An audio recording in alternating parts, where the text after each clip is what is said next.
જય હિન્દ વિદ્યાર્થી મિત્રો, હું ચિરાગ બરાડ. તો બોટાદ જિલ્લામાં નવોદય 2026માં કેટલું મેરિટ છે અને આવનારા સમયમાં વેઇટિંગ લિસ્ટની માહિતી કેવી રીતે મળે છે એની આપણે વિગતવાર ચર્ચા કરીએ.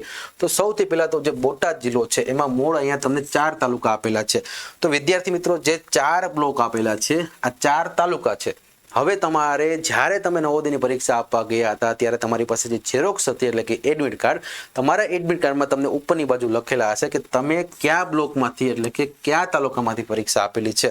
તમારે શું કરવાનું છે, પહેલા તમારા એડમિટ કાર્ડમાં તમારો બ્લોક નંબર અહીંથી ચેક કરવાનો છે અને આ બ્લોક નંબરમાં કેટેગરી વાઇઝ, એટલે કે અહીંયા જે છે એ મેરિટ કેટલું રહેલું છે, કે આ બ્લોકમાંથી છેલ્લે જે વિદ્યાર્થીઓ છે એમને કેટલા ટકાવારીથી સમાવેશ થયેલો છે તેની તમને અહીં વિગતવાર માહિતી મળે છે.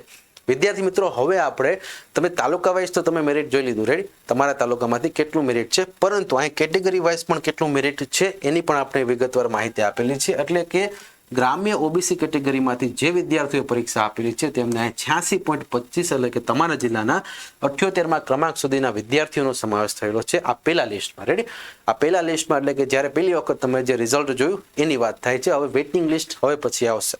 હવે અહીંયા વાત કરીએ તો ગ્રામ્ય એસી કેટેગરીમાં 77.5, એટલે કે તમારા જિલ્લામાં 278માં ક્રમાંક સુધી વિદ્યાર્થીઓનો આ પહેલા લિસ્ટમાં સમાવેશ છે. એ જ રીતે ગ્રામ્ય એસટી કેટેગરીમાંથી 62.5, એટલે કે તમારા જિલ્લાના 941માં ક્રમાંક સુધીના વિદ્યાર્થીઓનો સમાવેશ છે. એવી જ રીતે આગળ વાત કરીએ તો અહીંયા શહેરી ઓબીસી કેટેગરીમાંથી જે પણ વિદ્યાર્થીઓ પરીક્ષા આપેલી છે એમને 92.5, એટલે કે તમારા જિલ્લાના 18મા ક્રમાંક સુધી વિદ્યાર્થીઓનો સમાવેશ થયેલો છે. ત્યાર પછી વાત કરીએ તો જે શહેરી એસી કેટેગરી જે છે એમાં 85% એટલે કે તમારા જિલ્લાના 114મા ક્રમાંક સુધીના વિદ્યાર્થીઓનો છેલ્લે સમાવેશ થયેલો છે. ત્યાર પછી વાત કરીએ તો શહેરી જે ડિસેબલ વિદ્યાર્થીઓ છે તેમને 50%, એટલે કે 1419મા ક્રમાંક સુધીના વિદ્યાર્થીઓનો અહીંયા સમાવેશ થયેલો છે. હવે પછી વાત કરીએ તો શહેરી અનરિઝર્વ, જેમાં સૌથી વધુ મેરિટ હોય છે, એટલે કે 95%, એટલે તમારા જિલ્લાના 10મા ક્રમાંક સુધીનો વિદ્યાર્થીનો અહીંયા શહેરી અનરિઝર્વમાંથી જે છે સમાવેશ થયેલો છે. સૌથી છેલ્લે વાત કરીએ તો શહેરી એસટી કેટેગરીમાં 77.5, એટલે કે જિલ્લાના 302મા ક્રમાંક ઉપર રહેલા વિદ્યાર્થીઓનો છેલ્લે અહીંયા સમાવેશ થયેલો છે. હવે વિદ્યાર્થી મિત્રો, તમારા જિલ્લામાં બોટાદ જિલ્લામાં જે શિક્ષણ કચેરી હોય છે, ખાસ ડીઈ ઓફિસ, ત્યાંથી તમને વેઇટિંગ લિસ્ટની માહિતી મળી શકે છે. ઉપરાંત તમારા જિલ્લામાં જે નવોદય વિદ્યાલય આવેલી છે ત્યાં તમે રૂબરૂ અથવા તો ટેલિફોનિક ચર્ચા કરી પણ તમે આગળ વેઇટિંગ લિસ્ટની માહિતી મેળવી શકો છો.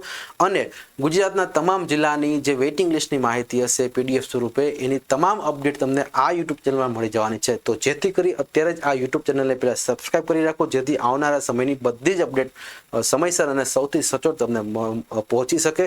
તો ખાસ વિદ્યાર્થી મિત્રો, જો વિડીયો પસંદ આવે તો એક લાઇક કરજો અને તમારા બોટાદ જિલ્લાના બધા જ વોટ્સએપ ગ્રુપમાં શેર કરો, જેથી કરી જે વિદ્યાર્થી મિત્રો પરીક્ષા આપીને આવેલા છે એમના સુધી એક માહિતી કે ભાઈ આપણા જિલ્લામાં કેટલું મેરિટ છે એ પહોંચી શકે. અને ખાસ આવનારા સમયની જે વિગતવાર જે વેઇટિંગ લિસ્ટની જે માહિતી છે એ આ યુટ્યુબ ચેનલમાં પણ આવી જશે, જેથી ચેનલ સાથે જોડાઈ જજો.